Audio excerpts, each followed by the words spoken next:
భార్యాభర్తల మధ్య చిన్న చిన్న వాదనలు లేదా గొడవలు జరగడం సహజం. అయితే కొన్ని కుటుంబాల్లో ఈ గొడవలు ఎక్కువగా ఉండి ఆ ఇంట్లో శాంతిని దెబ్బతీయొచ్చు. ఈ గొడవల ప్రభావం ఇతర కుటుంబ సభ్యులపైన కూడా పడుతుంది. ఈ సమస్యల నుంచి బయటపడడానికి జ్యోతిష్య శాస్త్రంలో కొన్ని ప్రత్యేకమైన పరిహారాలను సూచించారు.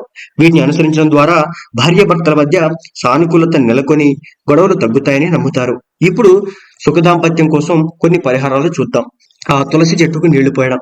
భార్యాభర్తల మధ్య సఖ్యత కోసం గురుగ్రహం అనుకూలంగా ఉండడం చాలా ముఖ్యం. దీనికి ప్రతి గురువారం తులసి చెట్టుకు పసుపు కలిపిన నీళ్లు పోయడం మంచిదిగా భావిస్తారు. భార్యాభర్తలిద్దరూ కలిసి ఈ పని చేయడం వల్ల వారి జీవనశైలిలో సానుకూల శక్తి పెరుగుతోంది. ఈ అలవాటును నిరంతరం పాటించడం ద్వారా రోజువారీ గొడవలు తగ్గిపోతాయని నమ్ముతారు. తులసి చెట్టుకు నీళ్లు పోయడం వల్ల మనస్సు ప్రశాంతంగా ఉండేందుకు కూడా సహాయపడుతుంది. అదేవిధంగా బెడ్రూమ్ లో రాధాకృష్ణ ఫోటోలు. ఇంటి ప్రాముఖ్యమైన స్థలం బెడ్రూమ్. ఇక్కడ భార్యాభర్తలు ఎక్కువ సమయం గడుపుతారు. బెడ్రూమ్ లో రాధాకృష్ణుల చిత్రపటం ఉంచడం ద్వారా సానుకూల శక్తి చొరబడుతుంది. ఇది భార్యాభర్తల మధ్య ప్రేమానురాగాన్ని పెంచడంలో సహాయపడుతుంది.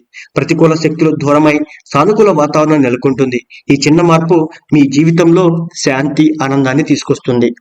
ఇక గురువారం రోజు గురుగ్రహానికి సంబంధించి ఈ రోజు పసుపు రంగు దుస్తులు ధరించడం వల్ల గురుగ్రహం అనుకూల ఫలితాలు ఇస్తుంది.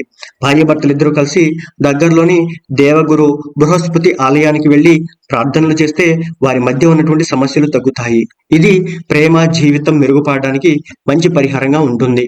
ఇక సుఖమైన దాంపత్యం కోసం ప్రతిరోజు ప్రత్యేక మంత్రాలు చదవడం కూడా చాలా ముఖ్యమైన విషయం. ఇక ప్రతి నెల వచ్చే పౌర్ణమి రోజు ఇంట్లో ఆవు పాలను ఉపయోగించి పాయసం తయారు చేయండి. ఈ పాయసాన్ని ముందుగా లక్ష్మీదేవికి నైవేద్యంగా సమర్పించండి. ఆ తర్వాత ప్రసాదంగా భావించి భార్యాభర్తలు ఇద్దరూ కలిసి తినాలి. ఈ పరిహారం దాంపత్య జీవిత సంతోషంగా ఉండేలా చేస్తుంది. పౌర్ణమి రోజున ఈ విధంగా చేయడం ఆధ్యాత్మిక శక్తిని కూడా పెంచుతుంది. ఇటువంటి పరిహారాలతో పాటు భార్యాభర్తల మధ్య ప్రేమ, పరస్పర విశ్వాసం పెంపొందించుకోవడం అత్యవసరం. ప్రతిరోజు ఒకరికి ఒకరు సమయం కేటాయించి మాట్లాడుకోవడం, చిన్న చిన్న విషయాల్లో అనుమానాలు లేకుండా బంధాన్ని బలపరచుకోవడం అవసరం. నెమ్మదిగా ఒకరికొకరు ప్రాధాన్యత ఇవ్వడం వల్ల గొడవలు పూర్తిగా తగ్గిపోతాయి.